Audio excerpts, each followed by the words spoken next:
Good afternoon and welcome to Eastern Lifestyle. I'm Kaylee Riccatelli. Davia Pugh is out today, so I'm your host for now. We've got a special show lined up for you this afternoon. We're revisiting some of the sweetest historic small towns in eastern North Carolina, starting with Edenton, which I visited back in October of 2024, right before the 250th anniversary of the Edenton Tea Party resolves. Edenton is a historic town along the Albemarle Sound. Today, I'm visiting to check it out. Our first stop right behind me is the Penelope Barker House.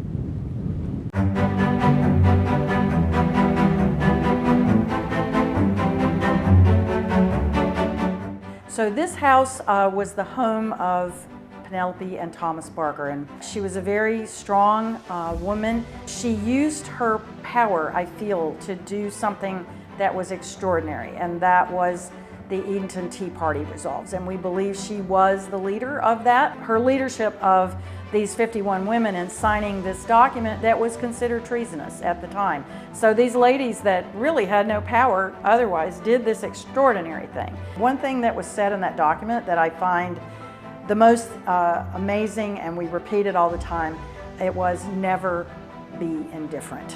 After looking around the Penelope Barker house for a bit, I went on a trolley tour of the town. It was about an hour long and gave loads of information on Edenton's history through the historic buildings and landmarks that line the streets. Trolley tours of Edenton have been running for over 20 years. They used to take place on this car back here, but they've recently upgraded to a new one. Once this one was retired, it was picked up by the Herringbone, a restaurant in Edenton that now serves ice cream and beer out of it. After that, I decided to do a little exploring on my own.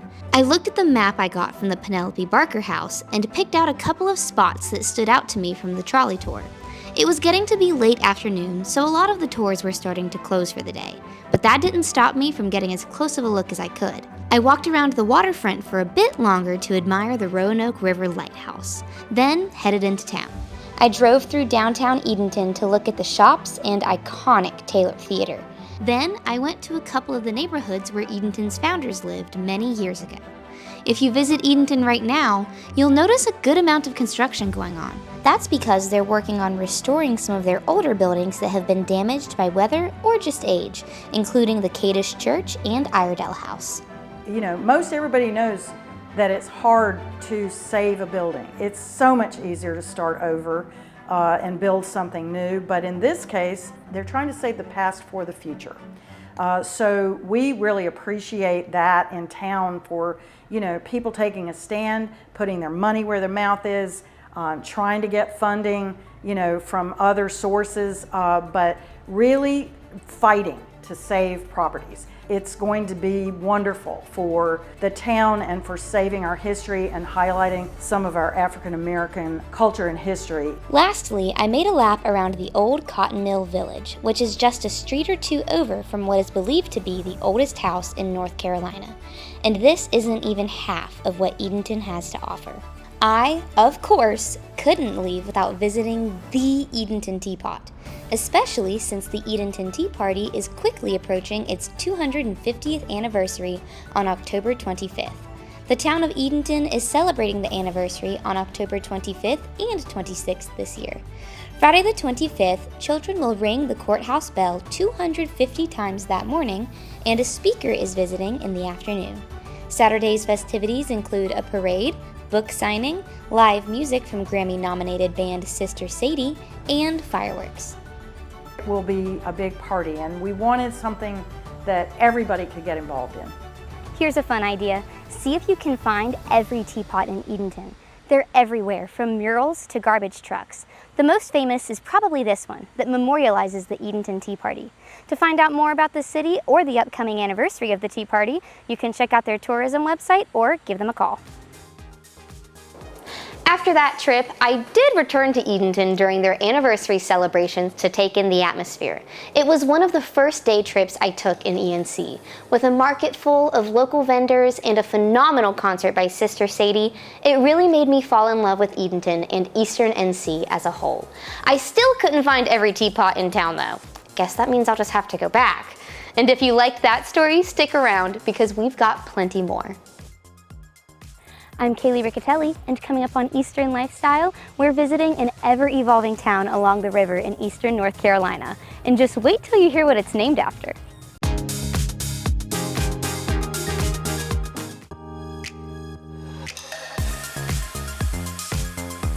Welcome back. Now we're heading to the town of Oriental, and be sure to pay attention because there will be a pop quiz later.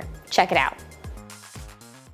You may know the town of Oriental by either its boats or dragons, but there's so much more to this community along the Neuse River. And the first stop is the Oriental History Museum to get a little background. Well, Oriental was always sort of a farm, early farming area. From that humble beginning, it went through what I would call several different periods of what I call Renaissance. How it got its name was sort of an intriguing story. At the time, the U.S. Postal Service was trying to eliminate misdirected mail. The Postal Service promulgated a regulation that required these outlying little towns and areas to come up with their own one-word place names. The postmaster at the time, Lewis B. Midget, his wife, Becky Midget, was on a trip to visit relatives in Manteo, and when Miss Becky, as she was called, was visiting her friends and relatives in Manteo, she saw the name Oriental somewhere in a house she was visiting.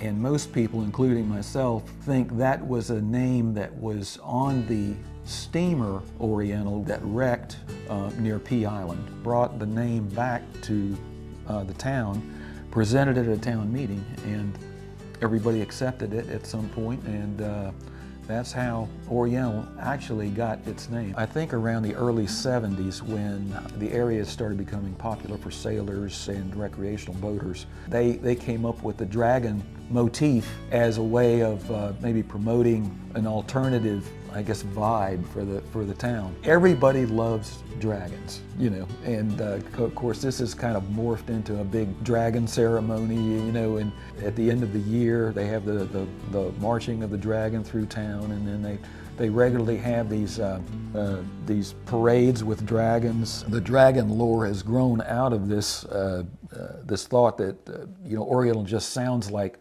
something exotic. While the dragon is the town's icon, the History Museum's adopted symbol is the compass rose. The one painted on the ground in front of the door pays homage to the one that was painted on the top floor of the old town hall, which was my first stop after leaving the museum.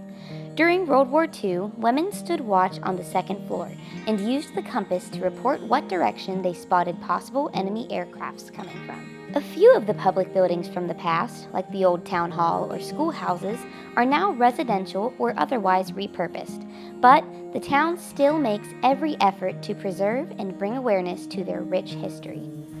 Sometimes half the battle of going to school is physically getting there, and in a fairly rural area before cars were widely accessible, that wasn't always easy.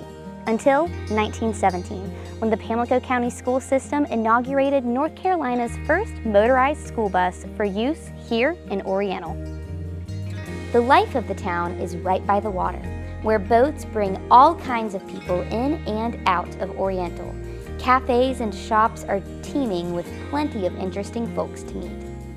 One of the things that I found very fascinating about the town was, you know, where'd all these people come from? Well, Oriental is right on or just off the Intercoastal Waterway.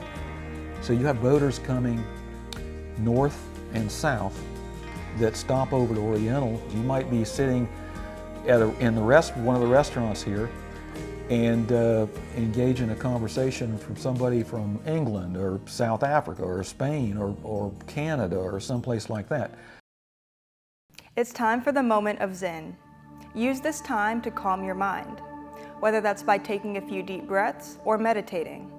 Let go of any distractions or stress and focus on the present.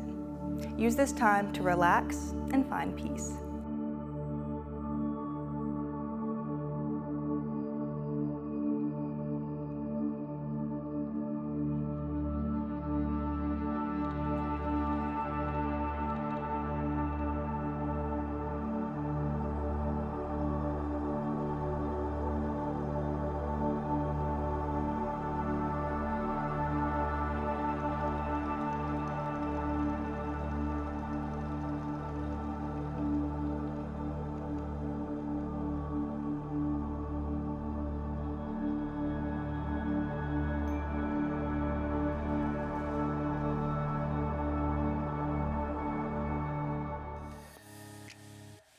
Ahoy mateys!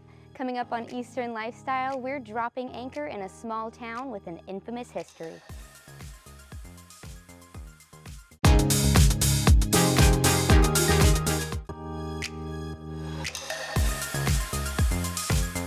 Welcome back! We're taking one more field trip today to the town of Bath.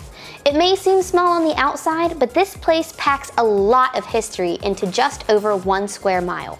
From parishes to pirates to public schools, there's a story behind everything in Bath. So grab your neck pillow and your travel buddy as we head out to the quaint yet quirky town of Bath. The town of Bath was the first incorporated town in North Carolina. It's home to the state's first public library, first marine port, and St. Thomas Church, the oldest standing church in North Carolina. Bath was a site for an American Indian settlement many, many centuries ago, all the way up through the recorded history. In the 1705, the early 18th century, is when we first get Bath incorporated. So Bath is the first incorporated town in North Carolina. It doesn't mean it was the first town. There were other settlements in this area before that, but it's the first settlement to become officially a town, and so that's one of its claims to fame. This building was the 1921 school. There have been other schools in Bath's history. This particular structure was built in 1921. It was expanded after that and became the primary school in Bath up through the 1980s. It was closed in 1989. Was falling into some disrepair, and several local entities kind of banded together to help bring this building back to a usable state. The complex now holds the local library, it holds Pirate Hall, other businesses, and of course our exhibit, which we opened in December of 2022. It's a great exhibit that kind of looks through Bath's history up through the 20th century. We have, of course, the incorporations and the kind of early establishment of Bath, but as you progress through the exhibit, you learn more about the homes in this area, the building of the bridges in the 1880s. They built those bridges, and you see a big boom in Bath's construction. A lot of the homes here actually post-date the 1880s because that's when you start getting a lot of people coming to the area. Before we had the exhibit, people would come to the site, and primarily they would get to watch a short orientation film. They might see a small exhibit, and then they'd be able to tour our historic houses and take the walking tour. Awesome things to do, but they didn't really give an overarching feel to the history of the town. So now when they come to visit, one of the first things they can do is tour our exhibit and get a really good grasp of why Bath is still here, why it's important to North Carolina history, before they then go out to explore the town and learn even more. After walking through the historic Bath exhibit myself, I headed out to see the rest of the town. With a population of around 250 people, Bath is easy to drive through. I first looked at the Vanderveer House, which sits right across the street from the complex that houses the State Historic Site, Pirate Hall, and local library. Then, I ventured over to Main Street. Bath is probably most well known for its ties to Blackbeard, the infamous pirate who is believed to have lived here for a short time in the early 18th century. Blackbeard, whose real name is believed to have been Edward Teach, is said to have lived in the area from 1717 to 1718. His boat, a French slave ship he and his crew hijacked and claimed and renamed Queen Anne's Revenge. After blockading a port in Charleston, South Carolina in early 1718, Blackbeard returned to North Carolina and accepted a pardon from the governor in Bath. Not long after that, Queen Anne's Revenge ran aground, and in November of 1718, Blackbeard was killed by a Virginian fleet at Ocracoke Island. A commemorative sign for Blackbeard can be found at Bonner Point, which was my first stop after leaving the historic site. I took in the breathtaking view and the Bonner home for a bit before proceeding to St. Thomas Church, the oldest standing church in the state. The door is usually open, so I took a quick peek inside after walking the grounds. Last but not least, I checked out one more historic house on my way out of town. If you want to soak up some of Bath's history for yourself, you can call or go online ahead of your visit to get more information and to schedule a tour at one of their historic homes, like the Palmer Marsh House behind me. I hope you've enjoyed our trip through ENC. Now it's time for the life hack of the day. Did you know you can easily dice eggs and avocados with a cooling rack? Just place the egg or avocado on a cutting board, lay the cooling rack on top of it, and push the rack through whatever you're dicing. The rack's grid design cuts it smoothly and evenly while saving time. All right, I hope you were paying attention because I told you there'd be a pop quiz. It's time for today's trivia. What did the town of Oriental get its name from? Is it A, a wrecked ship, B, a region of the globe, C, a kind of compass, or D, a breed of dragon? We'll have that answer after the break. Don't go anywhere, we'll be right back. Coming up after the break, we're visiting a Kinston brewery full of awesome history, unique flair, and bold flavors. You don't want to miss it.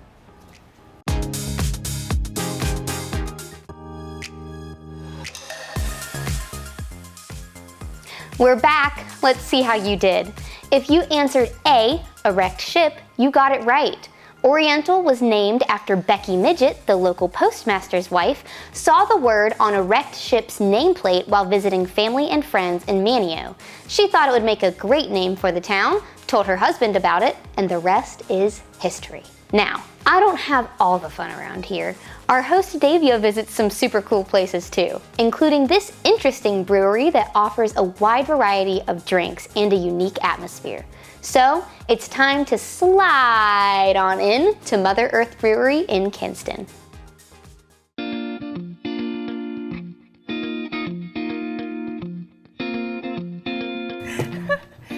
Welcome back. I'm your host, Davia, and today we are at Mother Earth Brewing right here in Kinston to learn all about their creative approach to brewing and sustainability.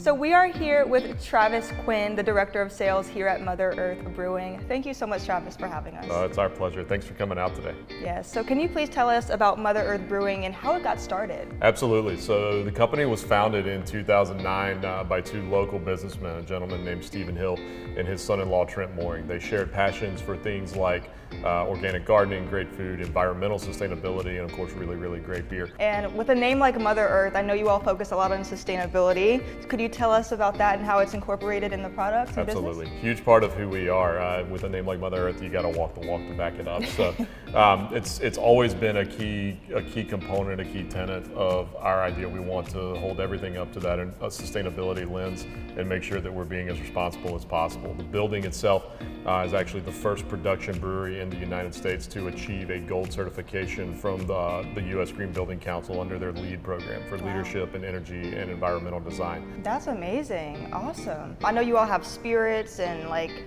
a lot of different varieties of things. Could you tell us what some of the most popular products are here? Absolutely. When we started in 2009, craft beer was the primary focus and continues to be a huge part of what we're known for. Since then, we've also expanded. In 2014, we were able to also launch Mother Earth Spirits, producing really high quality gins and whiskeys right here in downtown Kinston. And in 2019, we also added Cersei Spiked and Sparkling as the spiked seltzer boom came on board. We're really excited about all those products as well. So this is our main production space in here. Within this space, this is where all of Mother Earth beer and Cersei Spiked Seltzer is produced. With the capacity that we have in here, we can produce around 12,000 barrels a year, which is equivalent to, if we were putting it all in cases of 12-ounce cans, is equivalent to a little over 165,000 cases a year. Really neat space. This building has been here for a little over 100 years now. And has been several different things in its lifetime. It was a barbecue restaurant for a period of time, was the first drive-through pharmacy in North Carolina. On the wall, we actually have a news clipping from when the pharmacy was in place here. So you can see cars would actually drive in through this roll-up door. They'd drive through the building and the attendants would be able to service them without folks getting out of their car. It's neat to be able to stand in this spot and see what once was, and then to turn and look, 180 degrees, and you can visualize them coming through. That's amazing. And it encapsulates. I mean, it's the ultimate example, I think, of repurposing and recycling. It's taking something that once was and reinventing that and making it new and useful again for folks. So, really cool piece of our history that we're fortunate to have here. And I know you all have a new product coming out, so can you tell us about that? Absolutely. We're always excited each year to share Silent Night, which is our bourbon barrel aged imperial stout. So really unique fun offering. We always do a release party for that here at the brewery. Each year it is the Saturday before Thanksgiving, so this year November the 23rd. It's always a really exciting time. We'd love for folks to come out and join us. Also, where can people go to just find out more information? Absolutely. Great place to start always is, of course, MotherEarthBrewing.com, where you can find base information about the company. Our social media channels are very active, so you can follow us on Facebook and Instagram as well. Amazing. Awesome, Travis. Thank you so much for sharing. It's my pleasure. Thanks for coming down today. That was such a fantastic look inside Mother Earth Brewing. They definitely have something for everyone. Make sure you guys check them out and stay tuned for more on Eastern Lifestyle.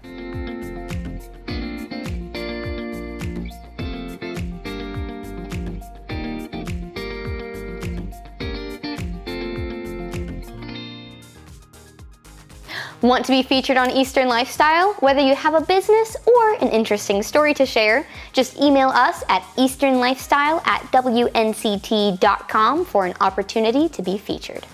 Thank you so much for joining today. Be sure to keep tuning in weekdays at 3, and remember to enjoy every moment of your Eastern Lifestyle. We'll see you next time. Have a great rest of your day. Segments in today's episode are brought to you by Mother Earth Brewing.